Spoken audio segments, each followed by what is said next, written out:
ವ್ಯಾಖ್ಯಾಮುದ್ರಾಂ ಕರಸರಸಿಜೈಃ ಪುಸ್ತಕಂ ಶಂಖಚಕ್ರೆ ಬಿಭ್ರದ್ಭಿನ್ನಸ್ಫಟಿಕರುಚಿರೆ ಪುಂಡರೀಕೆ ನಿಷಣ್ಣಃ ಅಮ್ಲಾನಶ್ರೀರಮೃತವಿಶದೈರಂಶವಿಪ್ರಾವಯನ್ ಮಾಮಾವಿರ್ಭೂಯಾದನಗಮಹಿಮಾ ಮಾನಸೇವಾಗಧೀಶಃ ನಮಸ್ತೆ ಪ್ರಾಣೇಶ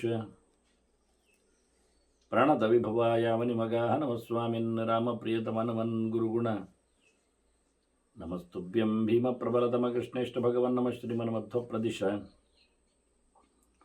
ಸುದರ್ಶನ್ನೋ ಜಯ ಜಯ ಶ್ರೀ ಗುರುಭ್ಯೋ ನಮಃ ನಾರಾಯಣಂ ಸುರಗುರುಂ ಜಗದೇಕನಾಥಂ ಭಕ್ತಪ್ರಿಯಂ ಸಕಲಲೋಕನಮಸ್ಕೃತಂಚ ತ್ರೈಗುಣ್ಯವರ್ಜಿತಮಜಂ ವಿಭುಮಾದ್ಯಮೀಶಂ ವಂದೇ ಭವಗ್ರಂ ಅಮರಾಸುರಸಿದ್ಧವಂದ್ಯಂ ನಾರಾಯಣಂ ನಮಸ್ಕೃತ್ಯ ನರಂ ಚೈವ ನರೋತ್ತಮಂ ದೇವೀಂ ಸರಸ್ವತೀಂ ವ್ಯಾಸಂ ತತೋ ಜಯಮುದೀರಯೇ. ವೇದವ್ಯಾಸುರ ಮಹಾಭಾರತದ ಚಿಂತಕರಿಗೆ ವಂದನೆಗಳು.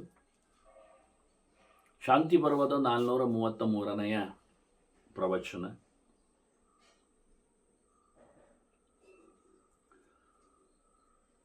ಚತುರ್ಮುಖ ಹಾಡಿದ ಚಿಂತನೆಗಳ ನೆಲೆಗಳು ಹಂಸಗೀತೆ. ಸಾಧ್ಯರ ಹತ್ತಿರದಲ್ಲಿ ಮಾತುಕತೆಗೆ ನಿಂತ ಮೋಕ್ಷ ಧರ್ಮದ ಚಿಂತನೆಗಳನ್ನು ಬಹಳ ಸುಂದರವಾಗಿ ಹೇಳಿದ. ಸಹಜವಾಗಿ ಹಂಸ ರೂಪದಲ್ಲಿ ಇರುವುದಷ್ಟೇ ಅಲ್ಲದೆ ನಿರಂತರವಾಗಿ ಎಲ್ಲರಲ್ಲಿ ನೆಲೆಗೊಂಡು ಹಂಸಮಂತ್ರವನ್ನು ಜಪಿಸಿದ. ಅಷ್ಟೇ ಅಲ್ಲದೆ ಸಕಲ ಗುಣಗಳಿಂದ ಜೀವರಲ್ಲಿರಬೇಕಾದ ಎಲ್ಲ ಲಕ್ಷಣಗಳಿಂದ ಒಪ್ಪಿದ, ಎಲ್ಲ ದೋಷಗಳನ್ನು ಬಿಟ್ಟಿರುವ ಒಂದು ದೃಷ್ಟಿಯಿಂದ ಶುದ್ಧ ಸತ್ವನಾಗಿ ಪರಶುಕ್ಲತ್ರಯರಲ್ಲಿ ಸೇರಿಕೊಂಡ ಬಹಳ ಎತ್ತರದ ಹಿರಿ ಜೀವನಾಗಿ ಹಂಸ ದೇವರೆಡೆಗೆ ಸಾಗಿದವ ಮೊದಲಿಂದಲೂ. ಹಾಗಾಗಿ ಆ ಅರ್ಥದಲ್ಲಿ, ಆ ರೂಪದಲ್ಲಿ ವಿಶೇಷವಾಗಿ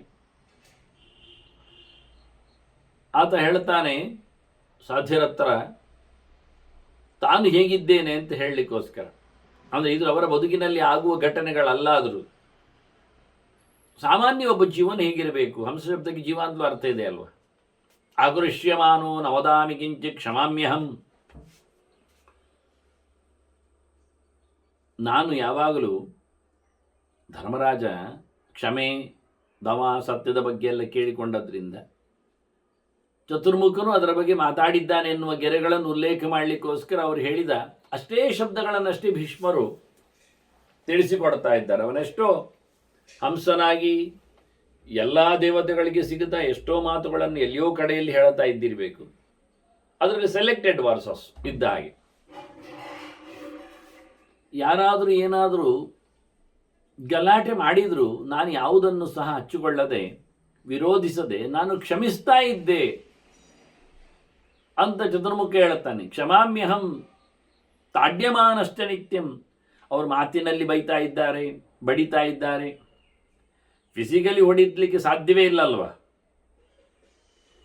ಹಾಗಾಗಿ ಅವರಿಂದ ನಾನು ಉಪಟಳಕ್ಕೆ ಒಳಗಾದರೂ ನಾನು ಚಿತ್ತಕ್ಷೋಭೆಗೆ ಒಳಗಾಗ್ತಿರಲಿಲ್ಲ. ಪ್ರತಿಯಾಗಿ ಅವರ ಮೇಲೆ ಯಾವುದೇ ರೀತಿಯಾದಂತಹ ವೈರದ ಕೆಲಸಗಳನ್ನು ಮಾಡ್ತಾ ಇರಲಿಲ್ಲ. ಕ್ಷಮಿಸ್ತಿದ್ದೆ, ಸಹಿಸ್ತಿದ್ದೆ. ಆದ್ದರಿಂದ ಕ್ಷಮೆಯೇ ಅತ್ಯಂತ ಶ್ರೇಷ್ಠವಾದದ್ದು ಅಂತ ಹೇಳಿ ಅವರು ಧರ್ಮದ ಬಗ್ಗೆ ಮಾತಾಡ್ತಾರೆ. ಶ್ರೇಷ್ಠಂ ಹ್ಯೇತದ್ ಯತ್ ಕ್ಷಮಂ ಆಹುರಾರ್ಯಾಹ ಸತ್ಯಂ ತಥೈವ ಆರ್ಜವಂ ಆನುಶಂಸ್ಯಂ. ಕ್ಷಮೆಯಿಂದ ಒಂದು ಅನುಕೂಲ ಆಗುತ್ತೆ ಎಂದು ಕೇಳಿದರೆ ಹಿಂಸೆ ತಪ್ಪಿ ಹೋಗ್ತದೆ. ಅದರಿಂದ ಒಂದು ಮನುಷ್ಯನ ಮೇಲಿನ ಸಹಜವಾದ ಒಂದು ಪ್ರೀತಿ ಉಳಿತದೆ. ಅದರೊಟ್ಟಿಗೆ ಆ ಹಿಂಸೆಯನ್ನು ನಿಲ್ಲಿಸಲಿಕ್ಕೋಸ್ಕರವ ಮಾಡಿಕೊಂಡದ್ದರಿಂದ ಯಾವುದೇ ಪ್ರಕಾರದಲ್ಲಿ ವಿರೋಧವನ್ನು ಮಾಡದೇ ಹೋಗಿ ಸತ್ಯ ಬೆಳೀತದೆ. ವಿರೋಧ ಮಾಡಲಿಕ್ಕೆ ಹೋದರೆ ಪಿತೂರಿ ಮಾಡಬೇಕಾಗ್ತದೆ. ಎದುರಲ್ಲಿ ಹೊಡಿಲಿಕ್ಕೆ ಆಗದೇ ಇದ್ದಾಗ, ತೊಂದರೆಗೆ ಕೊಡಲಿಕ್ಕೆ ಆಗದೇ ಇದ್ದಾಗ ಬೇರೆ ರೀತಿಯಿಂದ ಉಪಟಳ ನೀಡುತ್ತಾರೆ. ಹೀಗಾಗಿ ಆ ಮಾರ್ಗ ತಪ್ಪು ದಾರಿಯನ್ನು ಹಿಡಿತದೆ. ಇದರಿಂದಾಗಿ ಕ್ಷಮಿಸಿಕೊಂಡವ ಮತ್ತೆ ಪ್ರತಿಕ್ರಿಯೆಗೆ ಅವನು ತೆರಳದೇ ಇರುವುದರಿಂದ ಅವನು ಒಂದು ರೀತಿಯಿಂದ ದಯಾಮಯನಾಗಲಿಕ್ಕೆ ಹೋಗಿ ಸತ್ಯವನ್ನು, ಅಷ್ಟೇ ಅಲ್ಲದೆ ಪ್ರಾಮಾಣಿಕತೆಯನ್ನು, ನೇರ ಇದ್ದಾನೆ, ಯಾವುದೇ ರೀತಿಯಾದ ಅತ್ಯಂತ ಎತ್ತರದ ಪ್ರಮಾಣ ಅಂದರೆ ವೇದ, ಅದಕ್ಕೆ ಅನುಗುಣವಾಗಿದ್ದಾನೆ. ಅದೇನು ಹೇಳ್ತದೆ? ವೇದಸ್ಯೋಪನಿಷತ್ ಸತ್ಯಂ, ಸತ್ಯಸ್ಯೋಪನಿಷತ್ ದಮಃ, ದಮಸ್ಯೋಪನಿಷತ್ ಮೋಕ್ಷ, ಏತದ್ ಸರ್ವಾನುಶಾಸನ. ಪೂರ್ಣ ಬಗೆಯ ವೇದದ ಅನುಶಾಸನ, ಆದೇಶ, ಅಪ್ಪಣೆಯನ್ನು ಕೇಳಿದರೆ ಮನುಷ್ಯ ಯಾವಾಗಲೂ ಸತ್ಯನಿಷ್ಠನಾಗಬೇಕು ಅಂತ. ತುಂಬ ಅರ್ಥಗಳಿರ್ತವೆ ಸತ್ಯ ಶಬ್ದಕ್ಕೆ. ಅರಿವು ಹೇಗಿದೆಯೋ, ಶಾಸ್ತ್ರದಲ್ಲಿ ಏನು ಹೇಳಲ್ಪಡ್ತಾರೋ ಅದರಂತೆ ಬದುಕನ್ನು ನಡೆಸುವಂಥದ್ದು ಸತ್ಯ ಅಂತ ಹೇಳಿ ಮುಖ್ಯವಾದ ಅರ್ಥ. ರಥಂ ಯಥಾರ್ಥ ವಿಜ್ಞಾನಂ ಸತ್ಯಂ ತತ್ಪೂರ್ವಿಕ ಕೃತಿ ಅಂತ. ಶಾಸ್ತ್ರದ ಆದೇಶಕ್ಕೆ ಅನುಗುಣವಾಗಿ ಆಚರಣೆಯನ್ನು ಅಪ್ಪಿಕೊಳ್ಳುವಂಥದ್ದು ಇದು ವಾಸ್ತವವಾಗಿ ಸತ್ಯ.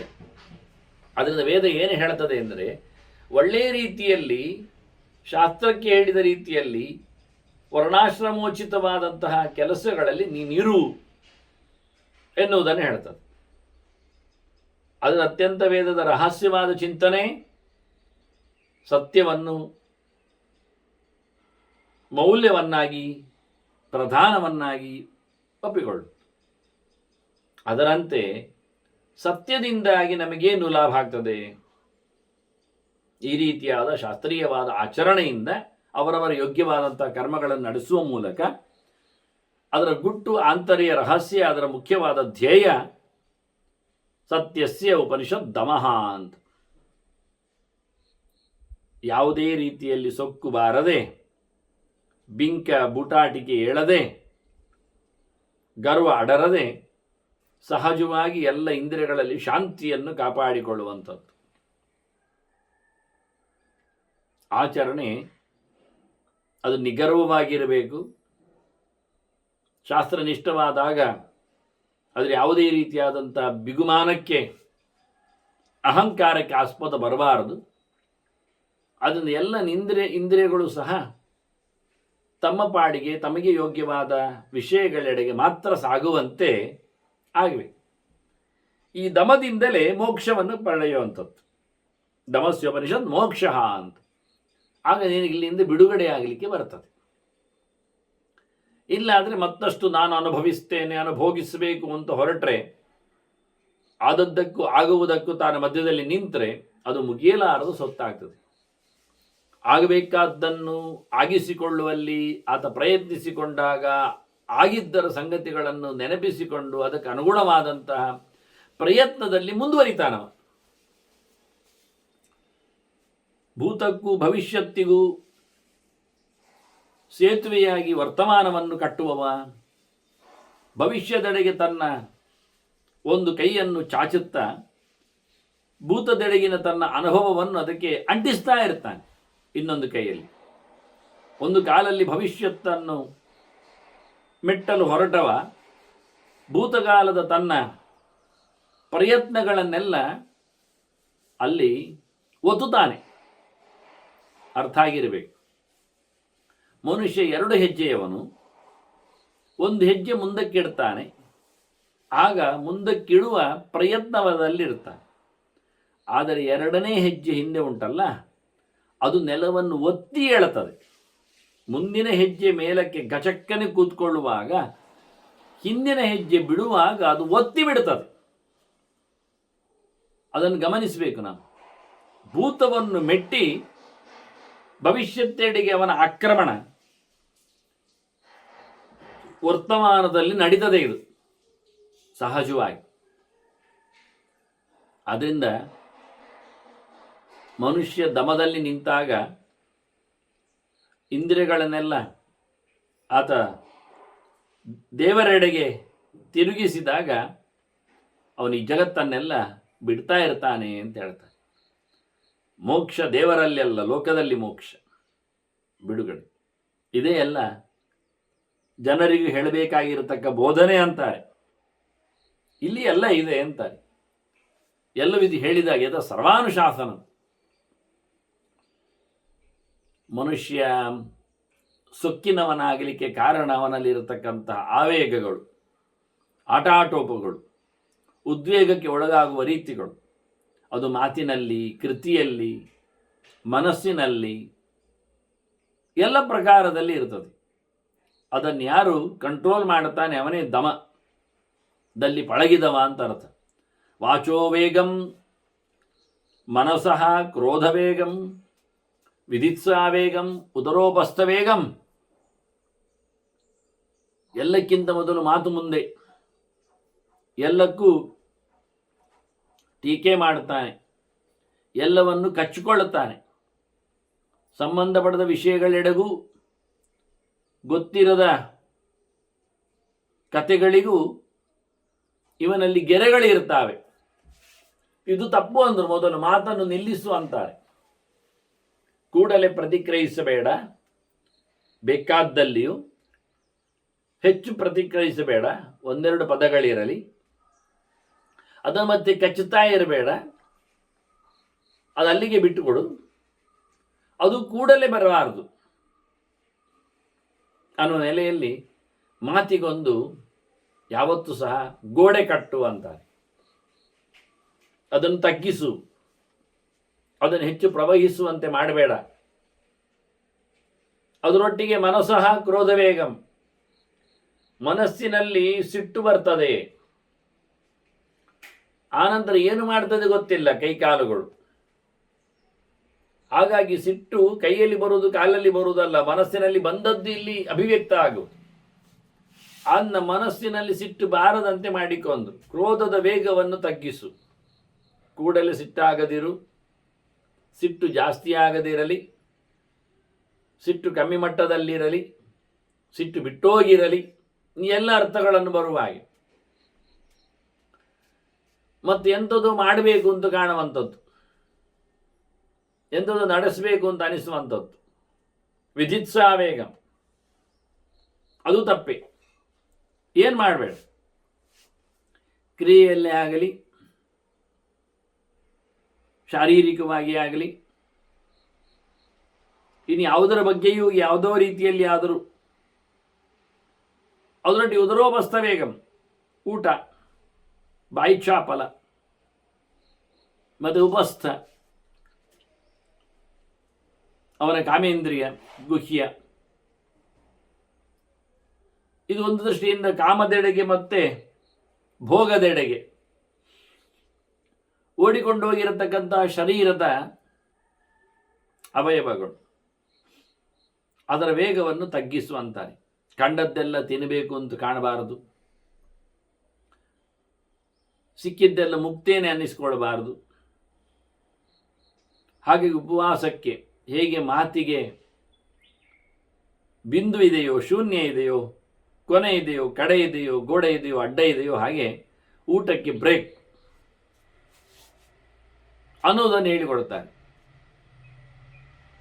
ಈ ರೀತಿಯಾಗಿ ಬಹಳ ಸುಂದರವಾಗಿ ಈ ವೇಗಗಳನ್ನೆಲ್ಲ ತಗ್ಗಿಸಿದವ, ಬಗ್ಗಿಸಿದವ, ಹೊರಗೆ ಕಳುಹಿಸಿಕೊಟ್ಟವ. ಏತಾನ್ ವೇಗಾನ್ ಯೋ ವಿಷಹೇತ್ ಉದೀರ್ಣಾನ್ ತಮ್ಮನ್ಯೇತ್ ಅಹಂ ಬ್ರಾಹ್ಮಣಂ ವೈ ಮುನಿಂಕ್ಷ. ಅಂತಹ ವೇಗಗಳಿಗೆ ಯಾರು ಭಾಗಿಯಾಗಿಲ್ಲವೋ ನಿಜವಾದವನು ಜ್ಞಾನಿ ಅಂತ ಅರ್ಥ. ಅವನು ಬ್ರಾಹ್ಮಣ, ಭಗವಂತನೆಡೆಗೆ ಸಾಗುವವ, ಅವನು ಬ್ರಾಹ್ಮಣ, ವೇದವನ್ನು ಅರಿತವ. ವಾಸ್ತವವಾಗಿ ಅವನು ಮುನಿ ಆಗಬೇಕು, ಆಗಿದ್ದಾನೆ, ಮೌನ ವಹಿಸಿದ್ದಾನೆ ಅಂತ ಅರ್ಥ. ಅವನು ಮನನ ಮಾಡಿದ್ದಾನೆ ಅಂತ, ಯೋಚನೆ ಮಾಡಿದ್ದಾನೆ ಅಂತ ಅರ್ಥ. ಹಾಗಾಗಿ ಈ ವೇಗಗಳನ್ನೆಲ್ಲ ತಗ್ಗಿಸಿಕೋ, ಅಕ್ರೋಧನಃ ಕ್ರುಧ್ಯತಾಂ ವೈ ವಿಶಿಷ್ಟ. ಸಿಟ್ಟಿನ ವೇಗ ಅಂತ ಹೇಳಿದ್ರಲ್ಲ, ಸಿಟ್ಟು ಬಂದರೆ, ಸಿಟ್ಟು ಬಂದವನಿಗಿಂತ ಸಿಟ್ಟು ಇಲ್ಲದವನು ಒಳ್ಳೆಯವನು ಅಂತಾರೆ. ಅವನು ದೊಡ್ಡವನು. ಯಾರು ದೊಡ್ಡವನು, ಯಾರು ಶ್ರೇಷ್ಠನು, ಯಾರು ಒಳ್ಳೆಯವನು, ಯಾರು ಪ್ರತ್ಯೇಕನು ಹೇಳಿದರೆ, ಕೋಪ ಮಾಡುವವರಿಗಿಂತ ಕೋಪ ಇಲ್ಲದವ ಒಳ್ಳೆಯವ. ಶಾಂತತೆಯನ್ನು ಕಾಪಾಡಿಕೊಳ್ಳಿ ಅಂತ ಹೇಳಿದ ಹಾಗೆ. ತಥಾ ದಿದಿಕ್ಷು ಅದಿದಿಕ್ಷೋ ವಿಶಿಷ್ಟ. ಹಾಗೆಯೇ ಸಹಿಸಿಕೊಳ್ಳುವುದು, ಎಲ್ಲವದರ ಸೈರಣೆ. ಯಾರಿಗೆ ಸಹಿಸಿಕೊಳ್ಳಿಕ್ಕೆ ಆಗ್ತಾ ಇಲ್ಲ, ಅವ ಪ್ರಯೋಜನ ಇಲ್ಲ. ಅವನಿಗಿಂತ ಎಲ್ಲವನ್ನು ತಾಳ್ಮೆಯಿಂದ ನೋಡಿಕೊಳ್ಳುವವನು ಒಳ್ಳೆಯವನು. ಅಮಾನುಷಾತ್ ಮಾನುಷೋ ವೈ ವಿಶಿಷ್ಟ. ಮನುಷ್ಯರು ದೊಡ್ಡವರೇ, ಶ್ರೇಷ್ಠರೇ, ಒಳ್ಳೆಯವರು. ಯಾರಿಗಿರಿಂದ? ಅಮಾನುಷರಿಂದ. ಅಮಾನುಷರು ಅಂದರೆ ಪಶುಗಳು ಅಂತ ಅರ್ಥ ಒಂದು ದೃಷ್ಟಿಯಿಂದ.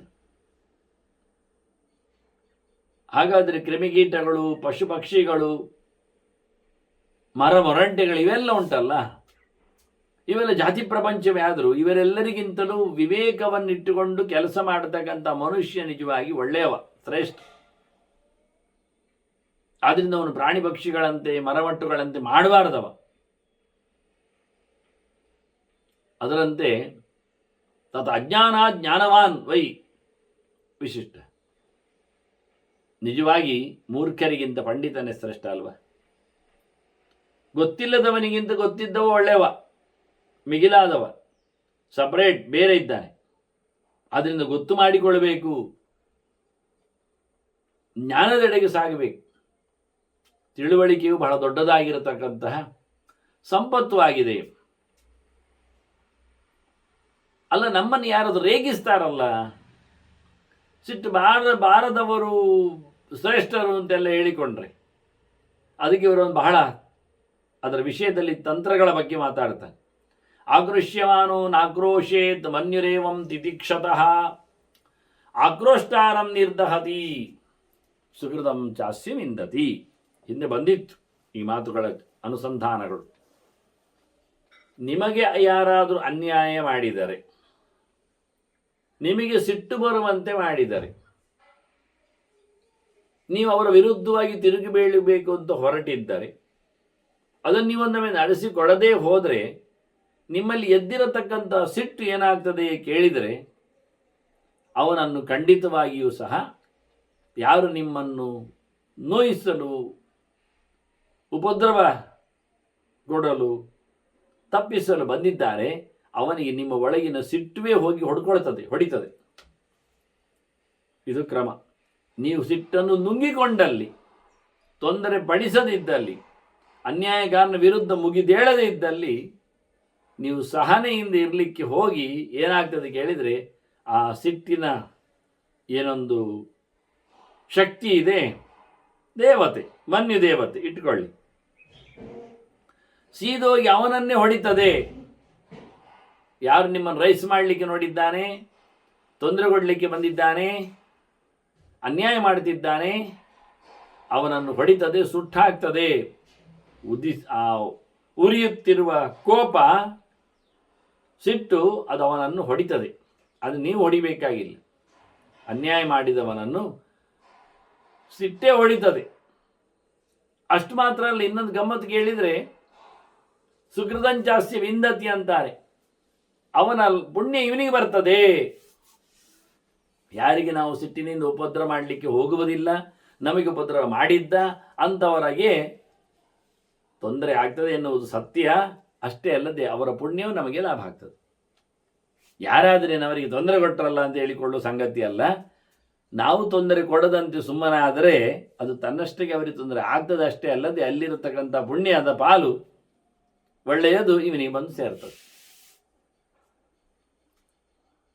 ಇದು ಹಿಂದೆ ಹೇಳಿದ್ರು ಅವರಾಗೆ, ಪರೇಶಾಮ್ ಅಂತ ಹೇಳಿಕೊಂಡು ಸಿದ್ಧತೆಯಿಂದ ಯಾವುದೊಂದು ಜಪ, ಹೋಮ, ಹವನ, ಪೂಜೆ, ಪುನಸ್ಕಾರ ಎಲ್ಲ ಮಾಡಿಕೊಳ್ಳುವ ಹಾಗೆ ಅಂತ ಹೇಳಲಿಕ್ಕೆ ಮುಂದೆ ಹೇಳ್ತಾರದನ್ನು. ಇವನು ಅತ್ಯುಕ್ತ ಪ್ರಾಹ ರೂಕ್ಷಂ ಪ್ರಿಯಂ ವಾ ಯೋವಾಹತೋನ ಪ್ರತಿಹಂತಿ ಧೈರ್ಯಾತ್. ಇದು ಬೈದದ್ದು ಮಾತ್ರ ಅಲ್ಲ, ರೈಸ್ ಮಾಡಿದ್ದಷ್ಟೇ ಅಲ್ಲ, ಕೋಪತಾಪಗಳಿಗೆ ಕಾರಣ ಆಗುವಂತೆ, ಹೊಡೆದಾಡಕ್ಕೆ ನಿಲ್ಲುವಂತೆ ಎಲ್ಲ ಮಾಡಿಕೊಂಡವನಿಗೂ ನಾವೊಂದೊಮ್ಮೆ ವಿರೋಧ ಮಾಡದೇ ಇದ್ರಿ. ಇವನು ಅತ್ಯುಕ್ತ ಪ್ರಾಹ ವೃಕ್ಷಂ ಪ್ರಿಯಮ್ಮ, ಅತ್ಯುಕ್ತ, ಅವನು ಭಯಂಕರ ಬಾಯಿ ಬಂದಾಗಿ ಹೇಳಿದ್ದಾನೆ. ಎಂತ ಮಾಡಿದ್ರಿ ಇವ, ಒಳ್ಳೆಯದಾಗಲಿ ಕೆಟ್ಟದ್ದಾಗಲಿ ಅವನಿಗೆ ಹಿಂದೆ ಹೇಳಲೇ ಇಲ್ಲ, ಸುಮ್ಮನೆ ಇದ್ದಾನೆ. ಅವನು ಹೊಡೆದಿದ್ದಾನೆ, ಆಯಿತು, ಆದರೂ ಸುಮ್ಮನೆ ಇದ್ದೆ. ಯವ್ವ ಹತೋ ನ ಪ್ರತ್ಯಾಂತಿ, ಅವನಿಗೆ ಹೊಡೆಯುವುದಿಲ್ಲ. ಅವನು ಮನಸ್ಸು ಗಟ್ಟಿ ಮಾಡಿಕೊಂಡು ಧೈರ್ಯ ಆತಂತಾರೆ. ಅವನಿಗೆ ಧೈರ್ಯ ಇಲ್ಲ ಅಂತ ಹೊಡೆಯಲಿಲ್ಲ ಅಲ್ಲ, ಧೈರ್ಯ ಇದ್ದರೂ ಹೊಡೆಯುವುದಿಲ್ಲವ. ಯಾಕೆ? ಅದನ್ನು ತಿಳ್ಕೊಂಡಿದ್ದಾನೆ. ನಾನು ಹೊಡೆದರೆ ಅವನ ಪಾಪ ನನಗೆ ಕಾಣುತ್ತದೆ, ಅವನ ಅನ್ಯಾಯ ಮಾಡಿದ್ದರ ಮುಂದುವರಿಕೆ ಆಗ್ತದೆ, ಅದು ನಾನು ಬಾಯಿ ಮುಚ್ಚಿರಬೇಕು, ಆಗ ನನಗೆ ಅದರದ್ದು ಪುಣ್ಯ ಎಲ್ಲ ಬರ್ತದೆ ಅಂತೇಳಿ ಪಾಪಂಚಯೋ ನೆಚ್ಚದಿ ತಸ್ಯ ಹಂತುಹು ತಸ್ಯೇಹ ದೇವಾಹ ಸ್ಪರ್ಶಂತಿ ನಿತ್ಯ. ಅವನಿಗೆ ಹಾಳಾಗ್ಲಿ ಅಂತೇಳಿ ತಲೆಯಲ್ಲಿ ಯೋಚನೆ ಮಾಡೋದಿಲ್ಲವ. ಅವನಿಗೆ ಹೊಡಿಬೇಕಿತ್ತು, ಹೊಡಿತೇನೆ, ಹೊಡಿಬೇಕು, ಹೊಡಿತಾರೆ ಅಂತ ಹೇಳಿಕೊಳ್ಳುವ ಮಾತು ಇಲ್ಲ. ಆ ರೀತಿಯಾಗಿ ಯಾರು ಸೈರಣೆಯನ್ನು ಒಪ್ಪಿಕೊಳ್ತಾರೆ ಅಂಥವರಿಗೆ ದೇವತೆಗಳು ಸಹ ಇಷ್ಟಪಡುತ್ತಾರೆ, ಸಹವಾಸಕ್ಕೆ ಖುಷಿ ಪಡುತ್ತಾರೆ, ಅವನ ಧರ್ಮಕ್ಕೆ. ಅವರೇ ಅವನಿಗೆ ಇಂಬು ಕೊಡ್ತಾರೆ ಒಳ್ಳೆ ಕೆಲಸ ಮಾಡಲಿಕ್ಕೆ ಅಂತ. ಈ ರೀತಿಯಾಗಿ ಇನ್ನೊಬ್ಬರ ಸಹವಾಸದಲ್ಲಿ, ಅದು ಪ್ರಿಯವಾಗಿರಲಿ ಅಪ್ರಿಯವಾಗಿರಲಿ, ಅದು ಅವನಿಗೆ ಅದರಿಂದ ಉಪಯೋಗಕ್ಕೆ ಬರುವುದಿಲ್ಲ. ಯಾರದ್ದೆಲ್ಲ ಕ್ಷಮಿಸಬೇಕಾಗಾದರೆ ನಾವು? ಅನ್ಯಾಯ ಮಾಡುವ ಕೆಟ್ಟವಲ್ವಾ? ಮತ್ತೆಂದು ಮೇಲೆ ಕೆಲವೊಮ್ಮೆ ದೊಡ್ಡವರಿಂದ ಅನ್ಯಾಯ ಆಗ್ತದಲ್ಲ, ಅನ್ಯಾಯ ಆಗಿಯೇ ಅಂತ ಆಗಿಯೇ ಇದ್ದಾದರೆ ಸುಮ್ಮನೆ ಹೋಗುವುದು. ಪಾಪೀಯ ಸಹ ಕ್ಷಮೇತೈವ ಶ್ರೇಯಸಃ ಸದೃಶಸ್ಯ ಚ. ತನಗೆ ಅನುಕೂಲನಾದವನೇ ಇರಲಿ, ಹಿರಿಯನೇ ಇರಲಿ, ಕಿರಿಯನೇ ಇರಲಿ, ಅವರೆಲ್ಲರಲ್ಲಿಯೂ ಸಹ ವಿರೋಧವನ್ನು ಗಟ್ಟಿಕೊಳ್ಳದೆ ಉಪದ್ರ ಮಾಡುವವರನ್ನು ಸುಮ್ಮನೆ ಇದ್ದುಕೊಂಡು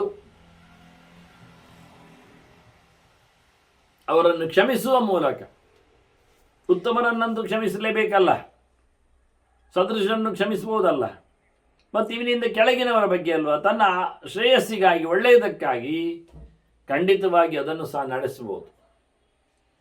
ಹೀಗಾಗಿ ವಿಮಾನಿತೋ ಹತೋ ಕೃಷ್ಟೇವ ಕೃಷ್ಟ ಏವಂ ಸಿದ್ಧಿಂಗಮಿಷ್ಯತ್.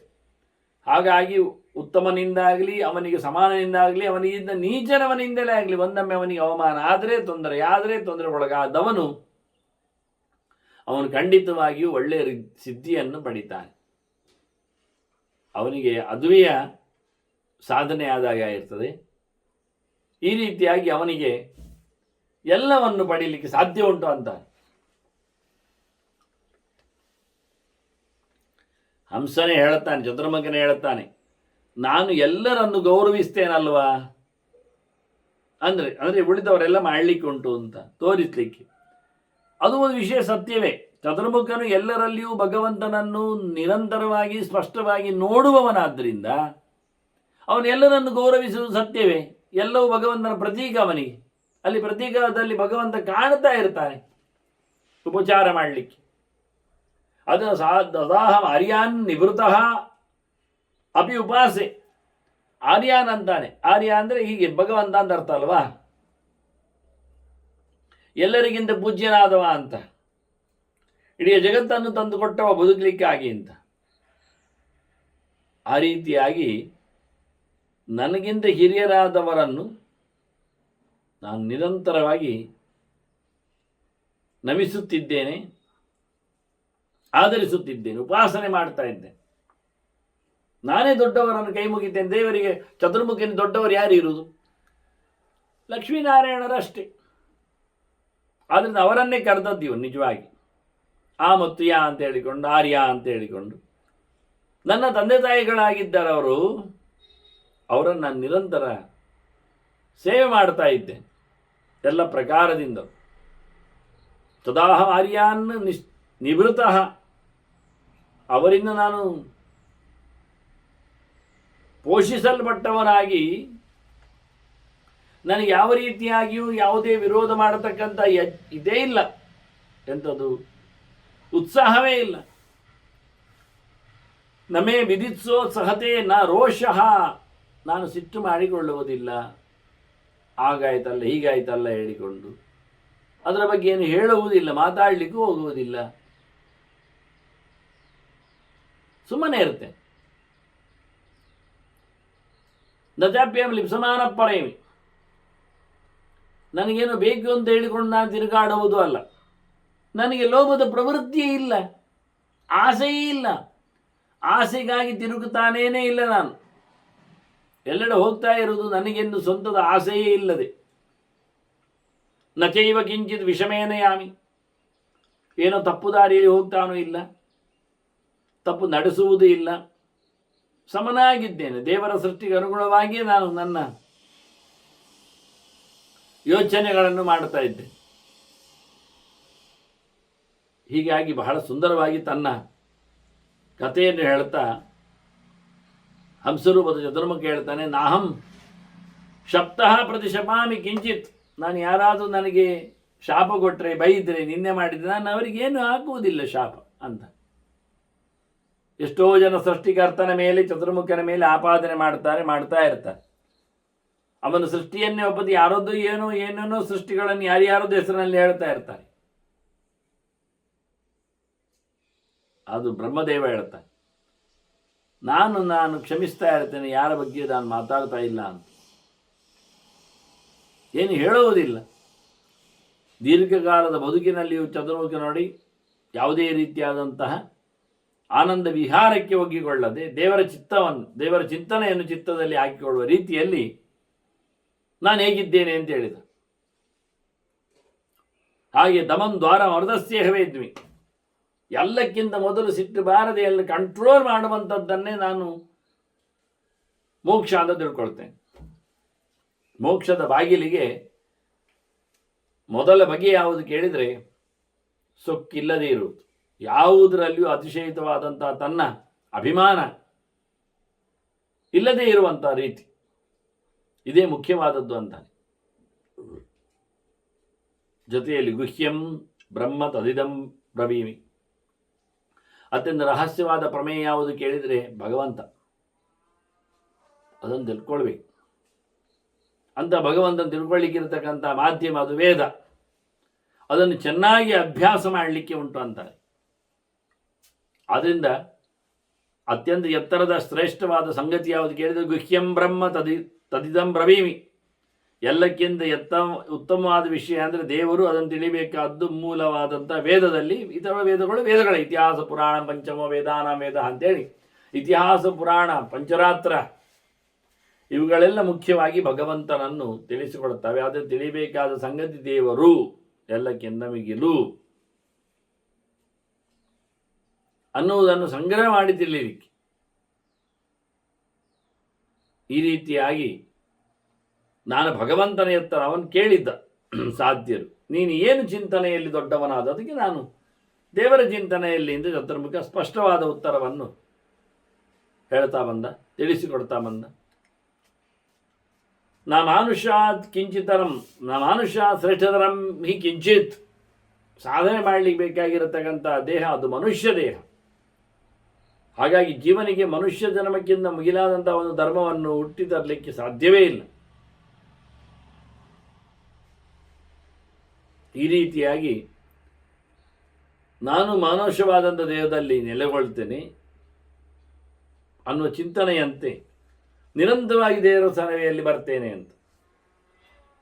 ನಿರ್ಮುಚ್ಯಮಾನಃ ಪಾಪೇಭ್ಯೋ ಘನೇಭ್ಯವ ಚಂದ್ರಮಾಃ ವಿರಜಾಃ ಕಾಲಂ ಆಕಾಂಕ್ಷನ್ ಧೀರೋ ಧೈರ್ಯೇಣ ಸಿದ್ಧ್ಯತಿ. ವ್ಯಕ್ತಿ ಏನು ಮಾಡಬೇಕು? ಕಾಲವನ್ನು ನಿರೀಕ್ಷೆ ಮಾಡಬೇಕು. ಬಂದವನು ಹೊರಡುವುದು ಖಚಿತ. ಅದಕ್ಕೆ ಮೊದಲು ಇಲ್ಲಿಂದ ಮತ್ತೆ ಬಾರದಂತೆ ಮಾಡಿಕೊಳ್ಳಿಕ್ಕೋಸ್ಕರ ಪ್ರಯತ್ನಿಸಿಕೊಳ್ಬೇಕು. ಎಲ್ಲವನ್ನು ಬಿಟ್ಟು ಹೋಗುವ ಹಾಗೆ. ಮತ್ತೆ ಬರಲಿಕ್ಕೆ ಕಾರಣ ಅವನಲ್ಲಿ ಇರತಕ್ಕಂಥ ಕರ್ಮದ ನಂಟುಗಳು, ಪಾಪ ಪುಣ್ಯಗಳು. ಈ ರೀತಿಯಾಗಿ ಎಲ್ಲದರ ಸಾಧನೆಗಳ ಮೊತ್ತವನ್ನು ನಡೆಸಿಕೊಡುತ್ತಾ ಮುಂದಕ್ಕೆ ಎಲ್ಲ ಪಾಪಗಳಿಂದ ಅವನು ಮುಕ್ತನಾಗುವ ರೀತಿ ಹೇಳಿಕೊಳ್ಳುವಾಗ ಮೋಡಗಳು ಚಂದ್ರನಿಗಡ್ಡಾಗಿರ್ತವೆ. ಕೆಲವು ಕ್ಷಣದಲ್ಲಿ ಅದು ಹೋಗ್ತದೆ. ಚಂದ್ರನು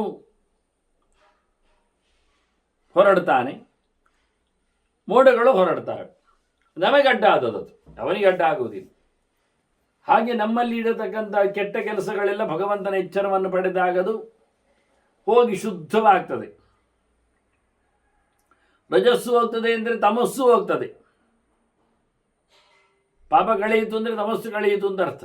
ಇನ್ನೇನಾದರೂ ಕ್ರಿಯಾಲೋಪಗಳಿದ್ರೆ ಅದು ರಾಜಸ್ವಭಾವಗಳ ನಿವೃತ್ತಿಯಲ್ಲಿ ಹೋಗ್ತದೆ. ಹೀಗೆ ವಿರಜಾ ಕಾಲಂ ಆಕಾಂಕ್ಷನ್ ಧಿರೋ ಧೈರ್ಯೇಣ ಸಿದ್ಧ. ಧೈರ್ಯನಾಗಿದ್ದಾಗ ಖಂಡಿತವಾಗಿ ಸಿದ್ಧಿಯನ್ನು ಪಡಿತಾನೆ. ಸರ್ವೇಷಾಂ ಭವತಿ ಹ್ಯರ್ಚನೀಯ, ಎಲ್ಲರಿಗೂ ಗೌರವಕ್ಕೆ ಪಾತ್ರನಾಗುವಂತೆ ಬದುಕಬೇಕು ಅವನು. ಯಸ್ಮೈ ವಾಚಂ ಸುಪ್ರಸನ್ನಾಂ ವದಂತಿ, ಆಗ ಅವನಿಗೆಲ್ಲರೂ ಒಳ್ಳೆ ಮಾತನ್ನು ಆಡ್ತಾರೆ, ಜನ ನೋಡ್ತಾನೆ. ಅದರಂತೆ ಉತ್ಸೇಚನೆ ಸ್ತಂಭ ಇವಾಭಿಜಾತಃ, ಯಾರಾದರೂ ಹಿಡಿಸಿ ಹಾಕಿ ಎದ್ದರಿಸಿ ಏನು ಹೆಚ್ಚು ಕಡಿಮೆ ಮಾಡಲು ನೋಡಿದರೆ ಅವ ಕಂಬದಾಗಿ ಸುಮ್ಮನೆ ಇರಬೇಕು, ಯಾವುದರಲ್ಲಿಯೂ ಸ್ಪಂದ ಇಲ್ಲದೆ ಅನ್ನುವ ಅರ್ಥದಲ್ಲಿ ವಿಶೇಷವಾಗಿ ಹೇಳ್ತಾನೆ, ಸ್ತಬ್ಧನಾಗುವುದು ಅಂತ. ಮಾತಾಡಿದರೆ ಯಸ್ಮೈ ವಾಚಂ ಸುಪ್ರಸನ್ನಾಂ ವದಂತಿ, ಒಳ್ಳೆಯ ಮಾತನ್ನಾಡಬೇಕು. ಅಂಥವರಿಗೆಲ್ಲ ಎಲ್ಲ ದೇವತೆಗಳು ಒಳ್ಳೆಯದು ಮಾಡ್ತಾರೆ. ಅಂಥವನು ದೇವತೆಗಳೆಡೆಗೆ ಸಾಗ್ತಾನೆ. ಅವನು ಸವೇ ದೇವಾನ್ ಗಚ್ಚತಿ ಸಂಯತಾತ್ಮ, ಮಾತಿನ ನಿಗ್ರಹದಲ್ಲಿ ಬದುಕಿದವ, ಒಳ್ಳೆದು ಮಾತಾಡಿದವ. ಏಕಶಬ್ದ ಸೃಷ್ಟ ಪ್ರಯುಕ್ತ ಸ್ವರ್ಗೇ ಲೋಕೆ ಕಾಮದುಗ್ಗವತಿ ಅಂತೇಳಿ ಶಾಬ್ದಿಕವಾಗಿ ಮಾತ್ರ ಒಳ್ಳೆಯದಲ್ಲ, ಆರ್ಥಿಕವಾಗಿಯೂ ಅದನ್ನು ಯಾರನ್ನು ಸಹ ಕೆರಳಿಸದೇ ಇದ್ದಲ್ಲಿ, ದೇವರ ಗುಣಚಿಂತನೆಗಳನ್ನು ನಡೆಸಿಕೊಡುವಲ್ಲಿ ಅದು ಅತ್ಯಂತ ಪ್ರಶಸ್ತವಾಗಿ ನಮ್ಮನ್ನು ಉತ್ತಮ ಲೋಕಕ್ಕೆ ಒಯ್ತದೆ. ಮನುಷ್ಯನಿಗೆ ಒಳ್ಳೆಯದನ್ನು ಮಾತಾಡಲಿಕ್ಕೆ ನಾಲಿಗೆ ಕೇಳುವುದಿಲ್ಲ ಅಂತಾನೆ ಹಂಸ. ನೋಡಿ ಗಮ್ಮತ್ತು ಅಂದರೆ, ದೇವರ ನಾಮಸ್ಮರಣೆ ಮಾಡಲಿಕ್ಕೆ ನಾಲಿಗೆಗೆ ನಾಚಿಕೆ ಆಗ್ತದೆ. ಅಭ್ಯಾಸ ಮಾಡಿದರೆ ಅದು ಸೋಲ್ತದೆ. ಅದೇ ಯಾವ್ಯಾವುದೋ ಹಾಡುಗಳನ್ನು ಯಾವತ್ತು ಗುಣುಗಿಸ್ತಾ ಇರ್ತದೆ, ಹೇಳ್ತಾ ಇರ್ತದೆ, ಸದ್ದು ಮಾಡ್ತಾ ಇರ್ತದೆ. ನಾಲಿಗೆಯಲ್ಲಿ ಪಸೆ ಇಲ್ಲವ? ಪಸೆ ಉಂಟು, ಮತ್ತೆ ಪರ್ಕಡೆ ಪಸೆಗಳಿರುತ್ತೆ. ನತತಾ ವಕ್ತುಮಿಚ್ಛಂತಿ ಕಲ್ಯಾಣಾನ್ ಪುರುಷೇ ಗುಣಾನ್, ಯಾರು ಸಹ ವ್ಯಕ್ತಿಯಲ್ಲಿ ಒಳ್ಳೆಯ ಗುಣವನ್ನು ಹೇಳಲಿಕ್ಕೆ ಇಷ್ಟಪಡುವುದಿಲ್ಲ. ಯಾರದ್ದು ಒಬ್ಬನ ಒಳ್ಳೆಯತನವನ್ನು ಹೇಳಲಿಕ್ಕೆ ಅವುಗಳಿಗೆ ಸರಿಯಾಗಿ ನಾಚಿಕೆ ಆಗ್ತದೆ ಬಾಯಿಗೆ.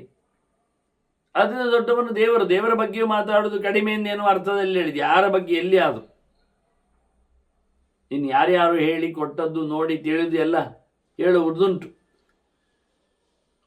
ಆದರೆ ಅವರು ಯತೈಷಾಂ ವಕ್ತುಮಿಚ್ಛಂತಿ ನೈರ್ಗುಣ್ಯಂ ಅನೇಂಜಕ, ಬೇರೆ ಕಡೆಯಲ್ಲಿ ತಪ್ಪನ್ನು ಹೇಳುವಂತೆ, ದೋಷವನ್ನು ತಿಳಿಸುವಂತೆ, ಅಪವಾದ ಹಾಕುವಂತೆ, ಆಕ್ಷೇಪ ನಡೆಸುವಂತೆ, ಒಳ್ಳೆಯ ಶಬ್ದಗಳನ್ನು ಒಳ್ಳೆಯದರಲ್ಲಿ ಹೇಳಲಿಕ್ಕೆ ಅವರು ಬರುವುದೇ ಇಲ್ಲ. ಕೆಟ್ಟದ್ದನ್ನು ನೋಡಿದಾಗ ಕೆಟ್ಟದ್ದರ ಬಗ್ಗೆ ಅವರು ಗಂಟೆಗಟ್ಟಲೆ ತಿಳಿಸ್ತಾರೆ ಅಂತಾದರೆ, ಒಳ್ಳೆಯದು ನೋಡಿದಾಗಲೇ ಒಳ್ಳೆಯದ್ರ ಬಗ್ಗೆ ಹೇಳಬೇಕಲ್ಲ, ಅದು ಹೇಳುವುದಿಲ್ಲ. ಜನರ ಸ್ವಭಾವೇ ಹಾಗೆ, ಮಾತಿನ ಕಥೆಯಾಗಿ ಒಳ್ಳೆಯದಕ್ಕೆ ಮಾತು ಸಿಗುವುದಿಲ್ಲ, ಮನಸ್ಸು ಮಾತ್ರ ಕೈಯಾಟ ಮಾತ್ರ ತಲೆ ಅಲ್ಲಾಡ್ತದೆ. ಕೆಟ್ಟದ್ದನ್ನು ಭಾರೀ ರೀತಿಯಿಂದ ಅದು ಗಮನಿಸ್ತದೆ, ಕೈ ಕಾಲುಗಳು ಎಲ್ಲ. ಇದು ಮನುಷ್ಯನ ಕತೆ ಅಂತಾರೆ. ಹಾಗಾಗಿ ಮನಸ್ಸನ್ನು ಮತ್ತು ಮಾತನ್ನು ಮುಚ್ಚಿಕೊಳ್ಬೇಕು. ಯಸ್ಯವಾಂಗ್ಮನಸಿ ಗುಪ್ತೆ ಸಮ್ಯಕ್ ಪ್ರಣೀತೆ ಸದಾ, ಯಾವಾಗಲೂ ಅದು ದೇವರೆಡೆಗೆ ಸಾಗಬೇಕು. ಪ್ರಣೀಯತೆ ಅಂತ ಉತ್ತಮವಾದ ವಸ್ತುವಿನೆಡೆಗೆ ಸಾಗಬೇಕು. ಅತ್ಯಂತ ಉತ್ತಮನಾದವ ಭಗವಂತ. ಅದು ಮಾತನ್ನು ಮನಸ್ಸನ್ನು ಮುದುಡಿಸಿಕೊಂಡು ಭಗವಂತನೆಡೆಗೆ ಅದನ್ನು ಸರಿಸಿದರೆ ವೇದ ತಪಶ್ಚ ತ್ಯಾಗಶ್ಚ ಸಹಿದಂ ಸರ್ವಮಾಪುನಿಯಾತ್, ಅವನಿಗೆ ಭಗವಂತನ ಅನುಗ್ರಹ ಆಗ್ತದೆ, ವೇದ ಆವಿಷ್ಕಾರಗೊಳ್ಳುತ್ತದೆ, ಅರ್ಥಗಳು ಮೂಡುತ್ತಾವೆ, ಚಿಂತನೆಗಳು ಚಿಗುರುತ್ತಾವೆ, ಮೋಕ್ಷವು ಕಡ್ಡಾಯವಾಗಿ ಸಿಕ್ಕಿಯೇ ಸಿಗ್ತದೆ. ಇಲ್ಲಿಂದ ಎಲ್ಲವನ್ನು ಬಿಡಲಿಕ್ಕೆ ಬರ್ತದೆ. ಇಲ್ಲಿಂದ ಬಿಡುಗಡೆಯನ್ನು ಪಡಿಬೇಕಾದರೆ ಮೊದಲು ಅದರ ಬಗ್ಗೆ ಚೆನ್ನಾಗಿ ತಿಳ್ಕೊಳ್ಬೇಕು, ತಪಸ್ಸನ್ನು ಆಚರಿಸಬೇಕು, ಹೊರ ಹೋಗಲಿಕ್ಕೆ ಬರ್ತದೆ. ಅದಕ್ಕೆ ಬೇಕಾಗುವಂಥ ಜ್ಞಾನ ಸಂಪಾದನೆ ಆಗಬೇಕು, ವೇದಗಳ ಅಧ್ಯಯನ ಆಗಬೇಕು. ಅದು ಮೊದಲು ಜ್ಞಾನ, ಅದರ ನಂತರದಲ್ಲಿ ತಪಸ್ಸು ಕ್ರಿಯೆ, ಕೊನೆಯಲ್ಲಿ ವೈರಾಗ್ಯ, ಭಗವಂತನ ಲಾಭ, ತ್ಯಾಗ, ಪ್ರಪಂಚದ ತ್ಯಾಗ. ಇನ್ನೊಂದು ವಾಸ್ತವವಾಗಿ ಆಕ್ರೋಶನ ವಿಮಾನಾಭ್ಯಾಂ ನಾಬುದಾನ್ನ ಬೋಧಯೇದ್ ಬುಧ. ದಡ್ಡರಿಗೆ ಪಾಠ ಹೇಳುವಾಗ ಸ್ವಲ್ಪ ಜಾಗ್ರತೆ ಅಂತಾರೆ ಹಂಸರು. ಅವರನ್ನು ಭಾರೀ ಜೋರಾಗಿ ಅವರ ಮೇಲೆ ಆಕ್ಷೇಪ ಮಾಡುವಂತೆ, ಅವರನ್ನು ತಿರಸ್ಕರಿಸಿದಂತೆ ಗೌರವ ಕೊಡದೆ, ಈ ರೀತಿಯಾಗಿ ಯಾರದ್ದು ಸಹ ದಡ್ಡರನ್ನು ಕ್ಯಾಚ್ ಮಾಡಬಾರದು. ಯಾರೊಬ್ಬರನ್ನಾದರೂ ಅವರನ್ನು ಅವಮಾನಿಸುವ, ಅವರ ಮೇಲೆ ರೇಗುವಂತೆ ಮಾಡತಕ್ಕಂಥ ಮಾತುಗಳು ಬರಬಾರದು. ಹಾಗಾಗಿ ಬಹಳ ಸುಂದರವಾಗಿ ತಸ್ಮಾನ್ನ ವರ್ಧಯೇದನ್ಯಂ ನ ಚಾತ್ಮಾನಂ ಹಿಂಸೆಯೇತ್. ಇನ್ನೊಬ್ಬನನ್ನು ಹೊಗಳುವುದಾಗಲಿ, ತನ್ನನ್ನು ತೆಗಳುವುದಾಗಲಿ, ಮತ್ತೊಬ್ಬರನ್ನು ದೊರೆದು ಮಾಡುವುದಾಗಲಿ, ತನ್ನನ್ನು ಕೆಳಗೆ ಬೀಳಿಸುವುದಾಗಲಿ, ಅಥವಾ ತನಗೆ ಹಿಂಸೆ ಆಗದರೂ ಪರವಾಗಿಲ್ಲ, ಮತ್ತೊಬ್ಬರಿಗೆ ಅನುಕೂಲ ಆಗಲಿ ಅಂತ ಹೇಳಿಕೊಂಡು ಆ ರೀತಿಯಲ್ಲಿ ಧರ್ಮವನ್ನು ಹೊಸೆಯುವುದಾಗಲಿ ಅದು ಸಮ ಇಲ್ಲ ಅಂತ.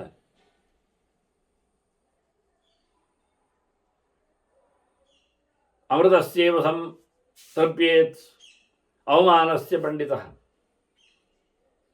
ಯಾರಾದರೂ ತೊಂದರೆ ಮಾಡಿದರೆ, ಅನ್ಯಾಯ ಮಾಡಿದರೆ, ಅಪಚಾರಿಗೆ ಎಸಗಿದ್ರೆ, ಇನ್ನೇನೋ ಉಪಟಳಗಳನ್ನು ನೀಡಿದ್ದರೆ ಅದೆಲ್ಲವನ್ನು ಸುಮ್ಮನೆ ಸಹಿಸಿಕೊಂಡು, ಅಷ್ಟೇ ಅಲ್ಲದೆ ಅದನ್ನು ಅಲ್ಲ ಅಂತ ಹೇಳಿಕೊಳ್ಳುವ ಹಾಗೆ ನೆಲೆಗೊಂಡರೆ ಅವನಿಗೆ ಅಮೃತದಂತೆ ಎಲ್ಲದರ ಲಾಭ ಆಗ್ತದೆ. ವಾಸ್ತವವಾಗಿ ಸುಗಂ ಹ್ಯಮತಶ್ಯೇತೆ ಯೋವಂತ ಸನಶ್ಯತಿ. ವಿಷಯ ಅಂತ ಕೇಳಿದರೆ, ಯಾರಿಗೆ ಅವಮಾನ ಆಯಿತು ಅವರು ಆರಾಮ ನಿದ್ದೆ ಮಾಡ್ತಾರೆ. ಯಾರು ಅವಮಾನ ಮಾಡಿದ, ಅನ್ಯಾಯ ಮಾಡಿದ, ಆಕ್ಷೇಪವನ್ನು ಕೊಟ್ಟ, ಬೈಲಿಕ್ಕೆ ಹೋದ, ನಿಂದೆಯನ್ನು ನಡೆಸಿದ, ಅವನು ಕಷ್ಟದಲ್ಲಿ ನಿದ್ದೆ ಮಾಡೋದು. ಅವನು ಹಾಳಾಗ್ತಾನೆ, ಅವನಿಗೆ ರೋಗ ರುಜಿನಗಳು ಬರ್ತವೆ, ಅವನ ಬಾಯಿ ಬಿದ್ದು ಹೋಗ್ತದೆ, ಕೈಕಾಲುಗಳು ಸುಖ ತಪ್ಪಿ ಹೋಗ್ತದೆ. ಹೀಗಾಗಿ ಯಾರು ಸಹನೆಯನ್ನು ತಪ್ಪಿಸದೆ ಚಿಂತನೆಯಲ್ಲಿ ಮುಂದುವರಿತಾರೆ ಅವರು ಬೆಳಗ್ತಾರೆ. ಇದು ವಾಸ್ತವವಾದ ಸಂಗತಿ ಅಂತ. ಆದ್ದರಿಂದ ಅಮೃತದಂತೆ ಅವಮಾನವನ್ನು ತಿಳಿದವನು ಒಪ್ಪಿಕೊಳ್ಳಬೇಕಂತೆ, ಇಲ್ಲಾದ್ರೆ ಅವನು ಸೋತು ಹೋಗ್ತಾನೆ ಸಮಾಜದಲ್ಲಿ. ಆರಾಮವಾಗಿರಬೇಕಾದ್ರೆ ದೂರ ಉಳಿಬೇಕು. ಆದ್ದರಿಂದ ಸಿಟ್ಟಿನವ, ಮೋಸದವ, ಅನ್ಯಾಯದವ, ಸತ್ಯ ಮಾರ್ಗವನ್ನು ಬಿಟ್ಟವ, ಅಪ್ರಾಮಾಣಿಕ ಎಲ್ಲ ಎಂತ ಮಾಡಿದರೂ ಸೊನ್ನೆ ಆಗ್ತದೆ. ಯದ್ ಕ್ರೋಧನಃ ಯಜತಿ ಯದ್ ದದಾತಿ ಯದ್ವಾ ತಪಸ್ತಪ್ಯತಿ ಯಜ್ಜುಹೋತಿ. ಇಲ್ಲಿ ಯಜ್ಞದಾನ ತಪ ಕರ್ಮವೇ ಉಂಟಿಲ್ಲಿ. ಯದ್ವಾ ತಪಸ್ತಪ್ಯತಿ ಅಂತ ತಪಸ್ಸು ಬಂತು. ಆನಂತರ ಯಜತಿ ಯದ್ ದದಾತಿ, ಅಲ್ಲಿ ದಾನ ಬಂದಿದೆ. ಮತ್ತು ನೋಡ್ಲಿಕ್ಕೆ ಹೋದರೆ ಯಜ್ಜುಹೋತಿ ಬೇರೆ ಕೊಟ್ಟಿದ್ದಾನೆ, ಹೋಮ ಮಾಡ್ತಾನೆ ಅಂತ. ಆದ್ದರಿಂದ ಯಜ್ಞ ರೂಢಿ ಅರ್ಥದಲ್ಲೇ ಯಜ್ಞ ಆಯಿತು, ದೇವರ ಆರಾಧನೆಯಲ್ಲಿ ಆಯಿತು. ಅದನ್ನು ಮೊದಲಿಗೆ ಸಾಮಾನ್ಯವಾದದ್ದು, ಮತ್ತೆ ಎರಡನೇ ಅರ್ಥದಲ್ಲಿ ಎರಡು ರೀತಿಯ ಪ್ರಕಾರದ ಪೂಜೆ ಪುನಸ್ಕಾರಗಳು, ಅಗ್ನಿಮುಖದಲ್ಲಿ ಮತ್ತು ಇತರ ಮುಖದಲ್ಲಿಯೂ, ಪ್ರತಿಮಾದಿಗಳಲ್ಲಿಯೂ ಸಹ. ಅದಕ್ಕೆ ಎರಡು ಅರ್ಥ ಕೊಟ್ಟರು ಅವರು. ತಪಸ್ಸು ಎರಡುಂಟು, ಒಂದು ಚಿಂತನೆ ಅಂತ ಉಂಟು, ದಾನ ಅಂತ ಪಡಿಲಿಕ್ಕಿದೆ ಅಂತ.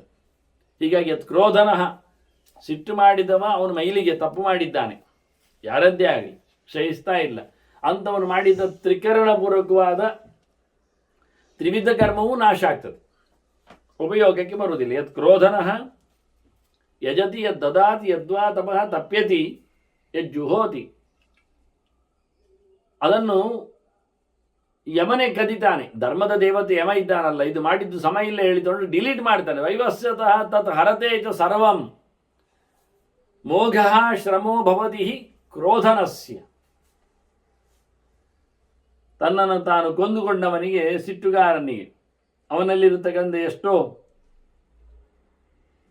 ಪ್ಲೇಟ್ಲೆಟ್ಸ್ಗಳು, ಬಿಳಿ ರಕ್ತಗಣಗಳು ಸಾಯ್ತಾವೆ, ವಿಕಾರವನ್ನು ಪಡಿತಾನವ. ಅದು ಇಷ್ಟ ಇಲ್ಲ ಅಂತ. ಹೀಗಾಗಿ ಶಾಂತಚಿತ್ತತೆಯಿಂದ ಹೋಮ ಹವನಗಳನ್ನಾಗಲಿ, ಪೂಜೆ ಪುನಸ್ಕಾರಗಳನ್ನಾಗಲಿ, ಅಧ್ಯಯನಗಳನ್ನಾಗಲಿ, ದಾನ ದಕ್ಷಿಣೆಗಳನ್ನಾಗಲಿ, ಓದನ್ನಾಗಲಿ ನಡೆಸಬೇಕಾದ್ದು.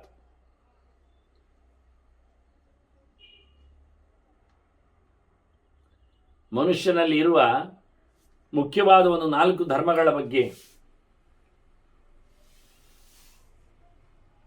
ಅದನ್ನು ಬಹಳ ಚೆನ್ನಾಗಿ ನೋಡಿಕೊಂಡಿದ್ದರ ಬಗ್ಗೆ ಅವನ ಹೇಳಿಕೆಯನ್ನು ಕೊನೆಗೆ ಹೇಳ್ತಾನೆ. ಇನ್ನೂ ಕೆಲವು ಮಾತುಗಳುಂಟು. ಚತ್ವಾರಿ ಯಸ್ಯ ದ್ವಾರಾಣಿ ಸುಗುಪ್ತಾನಿ ಅಮರೋತ್ತಮ. ಓ ಸಾಧ್ಯರೇ, ಮನುಷ್ಯನ 4 ಬಾಗಿಲುಗಳು ಚೆನ್ನಾಗಿ ನೋಡಿಕೊಂಡಿರ್ಬೇಕಂತ, ರಕ್ಷಣೆಯಲ್ಲಿ ಸುರಕ್ಷಿತವಾಗಿರಬೇಕಂತ. 1ನೇದು ಉಪಸ್ಥಂ, 2ನೇದು ಉದರಂ, 3ನೇದು ಹಸ್ತೌ, 4ನೇದು ವಾಕ್, ಚತುರ್ಥಿ ಚ ಸಧರ್ಮವಿತ್. ಮಾತು ಯಾರು ಚೆನ್ನಾಗಿಟ್ಕೊಳ್ತಾನೆ, ಅದನ್ನು ರಕ್ಷಣೆ ಮಾಡ್ತಾನೆ, ಒಳಗಿಟ್ಕೊಳ್ತಾನೆ, ಬೇಕಾದಾಗ ತರ್ತಾನೆ, ಹೇಳ್ತಾನೆ, ಮುಗಿದೋಯ್ತು. ಇದು ಮಾತಿನ ಕಥೆ. ಅದರಂತೆ ಉದರವನ್ನು ಮತ್ತೆ ಉಪಸ್ಥವನ್ನು ಸಹ, ಹಸ್ತವು ಕೈಗಳನ್ನು ಸಹ ಕಂಟ್ರೋಲ್ ಮಾಡಿಕೊಳ್ಳಿಕ್ಕೆ.